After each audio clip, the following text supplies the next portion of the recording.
Hello, everybody. Today we're going to be looking at the 2020 Senate map to see who will win control of the Senate. This will be like the presidency, the Senate is going to be pretty competitive and pretty close, and it's unclear at this point who is going to win. But we'll go through the races and see who seems to be favorites and where in the U.S. and what races are the ones that matter. So this is yet another political map simulator again. I mentioned that in my last video when I was doing the presidential election. So this is the Senate map that is up right now. Democrats have 35 seats that are not up for election. Republicans have 30 seats that are not up for election. The reason why this is because the Senate elections happen every 6 years. So that means that only about a third of the Senate seats are up every year. There's two special elections, one in Arizona, one in Georgia, that are up this time that have made the Senate that add 2 extra seats up. So right now, this map is not my prediction. This map shows the incumbent party of each of the races. So as you can see, at face value, this Senate map would seem to favor Democrats because they have less seats to defend. And the last time this map was up was in 2014, which was not a good year for the Democrats. It was a Republican wave year. And so the Republicans won and picked up a lot of seats, such as Colorado or North Carolina, or held on to seats, such as the one in Maine, which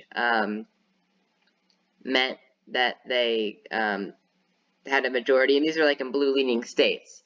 So let's get rid of everything on here, and then I'll start filling in the map, starting with the safe states.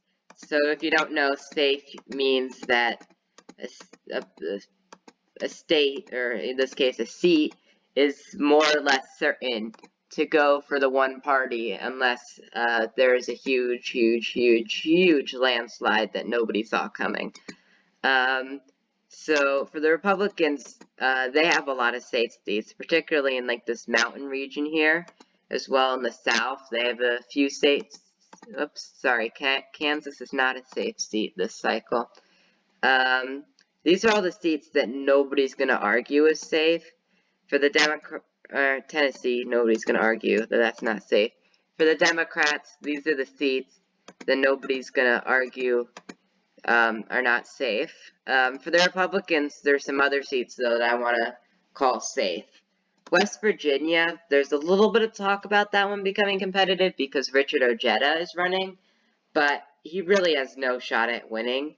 He ran for the House in 2018, and even though he was able to narrow down the margin significantly in his district, he still was not able to win his district, which is votes pretty much like the rest of West Virginia, and that was in a blue wave year, so don't expect that one to flip. Another seat that I would consider safe is Mississippi. Cindy Hyde-Smith is up. She's a Republican, and she won her special election in 2018 against Mike Epstein, but it was a pretty narrow victory, so some people say that, oh, maybe she's going to win again. 2018 was a very blue wave year.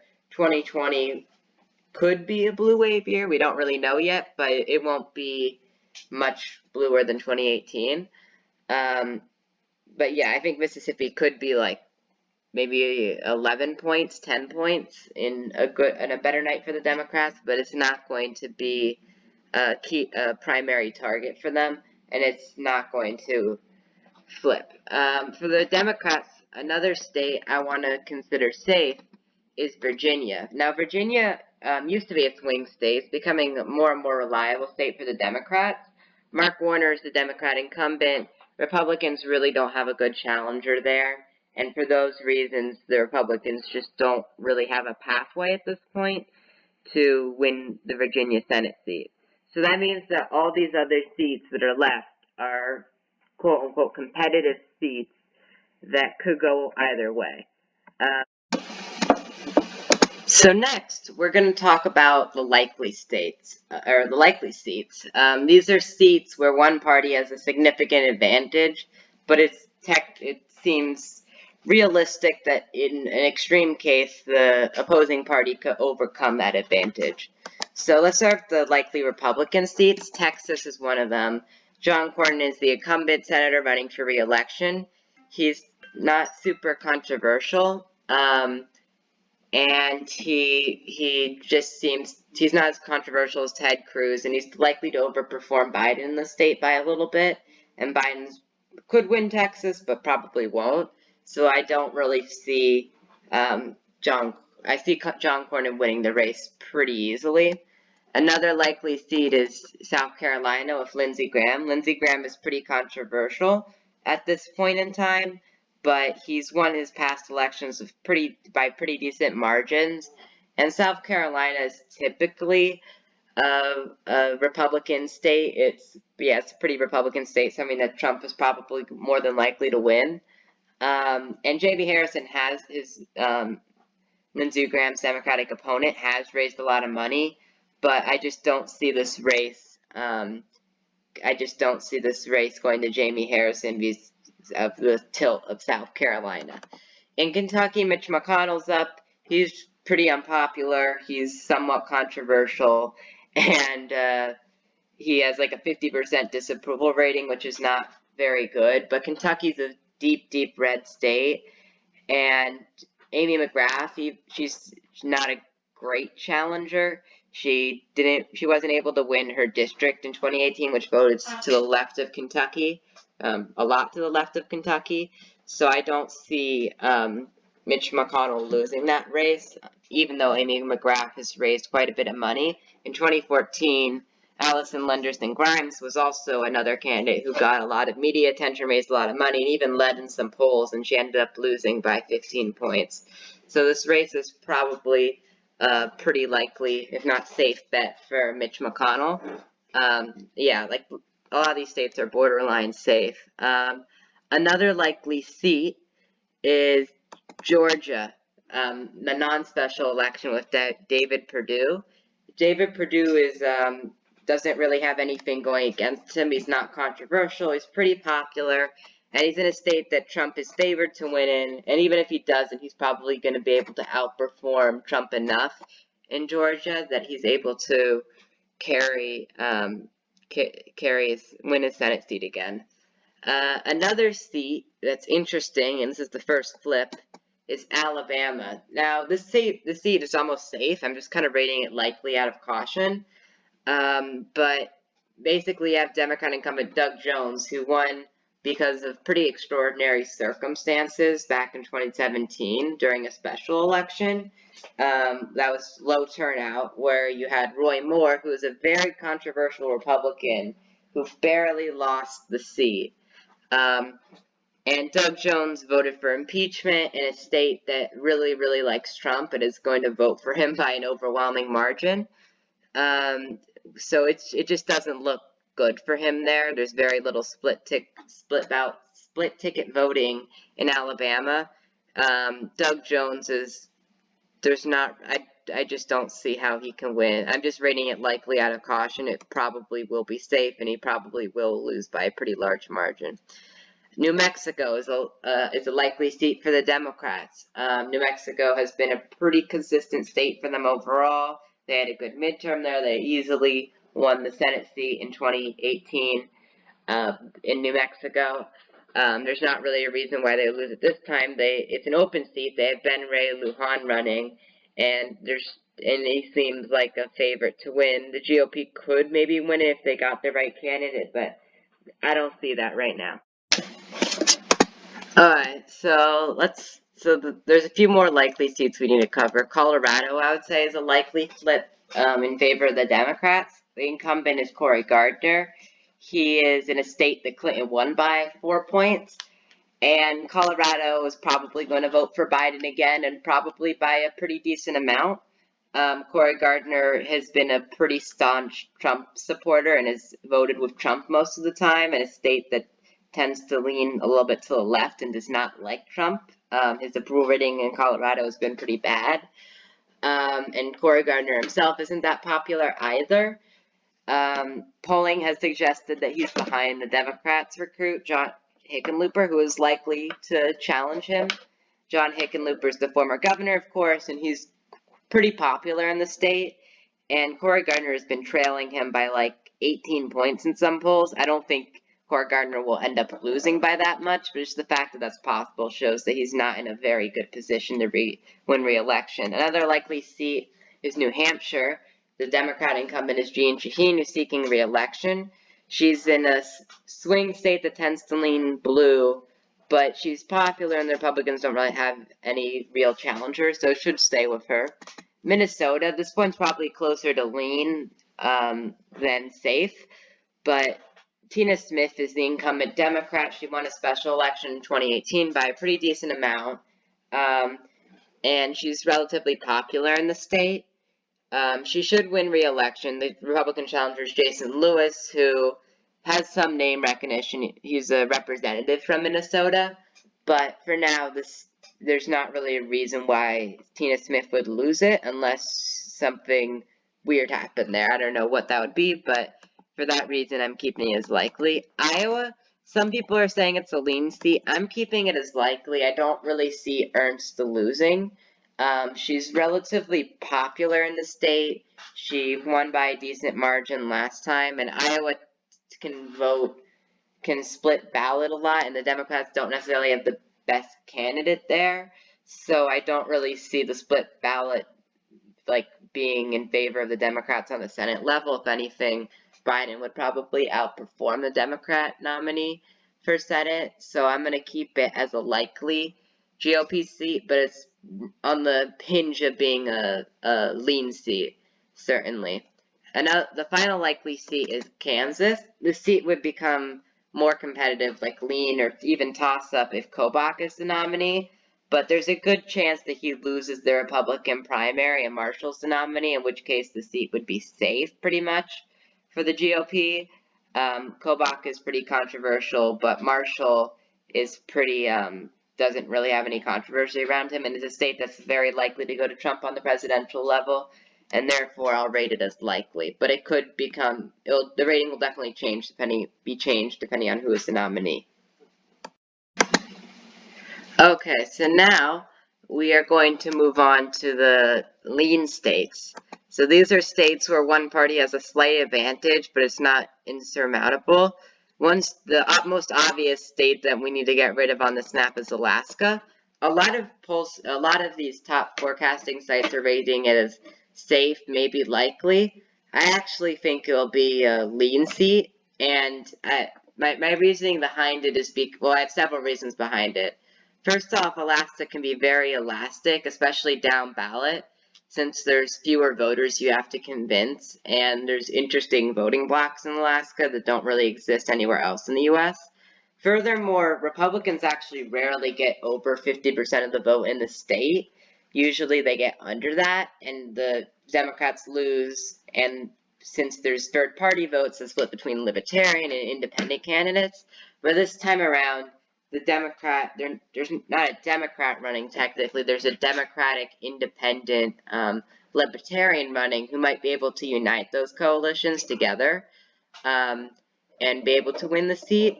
It's probably closer to likely than safe, but definitely don't count it out.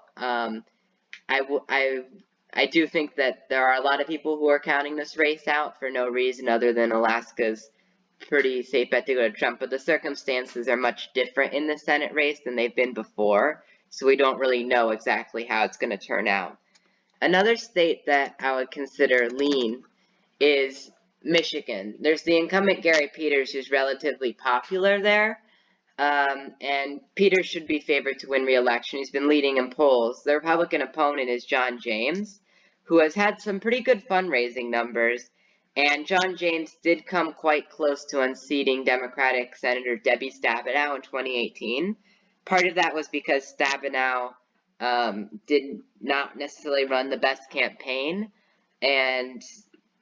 but he still lost to her by 6 points. which I mean is pretty good considering the wave year. But John James still lost once before, and he didn't really do like super duper great. He just did a little bit better than expected. So for now, and Gary Peters is probably going to take this race very seriously as he did in 2014. He kept campaigning even after it became clear he would win, and he ended up winning by 12 points, despite it being a Republican wave year. So this seat leans in Peters' favor for sure. Another seat, the Georgia special election. This is interesting, actually, because there's many... The way special elections work in Georgia is basically you have a bunch of candidates, and then the top two vote getters go on to a runoff if nobody directly gets 50% of the vote up front, which is definitely not going to happen. There's too many people on the ballot. On the Republican side, you have Kelly Loeffler, who was appointed by Brian Kemp to replace retiring Senator Johnny Isakson. And you have Doug Collins, a representative from the state. You've probably heard of him. On the Democratic side, you have like Raphael Warnock, I think, and Lieberman as well. Yeah, you have the son of Joe Lieberman running, so it'll be interesting to see what happens there. You could have a situation maybe where Loeffler and Collins both go to the runoff, so there's no Democrat that makes the final ballot. But we'll have to see. For now, I'm going to rate it as lean, just because Georgia tends to be a little bit left-leaning compared to the rest of the country, but maybe if Trump wins re-election and Democrats want to prove a point to him or something, they might try to come out in full force in this race to win it. Arizona. This race is interesting. This is a special election that is being held after John McCain died, and Martha McSally was appointed to fill the vacancy by Republican Governor Brian Kemp. Martha McSally is a Republican who actually lost to Kyrsten Sinema, the Democrat, in the 2018 Senate race by about 2 percentage points. And she already lost in the state, but she did okay considering it was a wave year. The Democrats, though, have a really good challenger, Mark Kelly, who has raised a lot of money. He seems like a pretty strong candidate. Martha McSally has not led in any polls in a very, very long time. And we've seen polls with Kelly leading anywhere from like a few points to 13 points. He'll probably end up winning by just a few points. I don't think he'll win by 13. But Martha McSally does seem to be in a lot of trouble here, and this race is not going very well for the GOP, especially considering this is a state that should be a little bit more competitive for them. Alright, so finally we have a few more races left. I want to fill in Montana as a lean race, but it's very close to being tilt. It's interesting because you have incumbent Governor Steve Bullock running against the incumbent Senator Steve Daines. Under the right circumstances, I would say this race leans in Bullock's favor, and we have seen some polling which shows him ahead, but that polling has been kind of unreliable, and we've only had like 2 polls anyways. So for now, I'm going to keep it as leaning in Bullock's favor, very close to, leaning in Daines' favor, the incumbent Republican, very close to tilt. Daines is a pretty popular incumbent who doesn't really have any controversy around him, and he's in a state that Trump is likely to win by a decent amount. So Bullock would have to get a lot of split voters, but who knows? Montana tends to vote a little bit more Democrat down ballot than it does at the top of the ticket. I could definitely move this to the... Actually, I'll just move it to the tilt column just to be cautious, but it's definitely very close to being a lean state. So now we have 2 more races left, Maine and North Carolina. Maine, a lot of people are saying that Susan Collins is going to lose. I don't necessarily think that is true yet. We've only seen 2 polls, really, in recent times at all, that showed her barely losing, and there's a lot of undecideds who are likely to break for her, just knowing how polling works in the state historically. Maine has like a lot of swing voters that she might be able to win over, and she won her last elections with massive margins, like not even losing a single county in Maine. She has definitely become more polarizing figure in American politics after some controversial votes around Kavanaugh, confirming Kavanaugh to the Supreme Court and Trump's impeachment. So it definitely will be a lot closer than her previous elections, and she definitely is at risk of being defeated. But for now, I think we should consider her the slight favorite. As for North Carolina, I'm going to say this race narrowly flips in favor of the Democrats. My reasoning for this is that Cal Cunningham has been doing okay, and he's led in like quite a few polls against incumbent Republican Thom Tillis. Thom Tillis is not a super popular senator. He's not a super unpopular senator either. He's just not very well known, so he doesn't have as much of an incumbency advantage. And North Carolina has a history of not liking incumbent senators for whatever reason. It's every other. They always just keep them for one term and then they throw them out. So we'll have to see. It's definitely going to be a very extremely close race. But for now, and there's going to be a lot of money spent here, but for now, I think Cunningham is the slight favorite, especially since Biden's likely to come very close to North Carolina. I do think that Tillis slightly underperforms Trump just because of how unknown he is and Cal Cunningham's strength as a candidate. He's not the best candidate, but he's a pretty good candidate considering the state of North Carolina. So anyway, yeah, that's my 2020 Senate prediction. It ends up with a 51-49 Republican majority, but that majority is very fragile, and in the blink of an eye, it could easily shift another direction. Like if Kobach wins the Kansas Republican primary, if Susan Collins does something that makes her even more unpopular, it could easily change. So it's a very delicate majority the Republicans are dealing with, but for now they should be slightly favored. But yeah, thanks for watching. Be sure to subscribe, and I'll try to come out with new videos soon. Yep. Okay.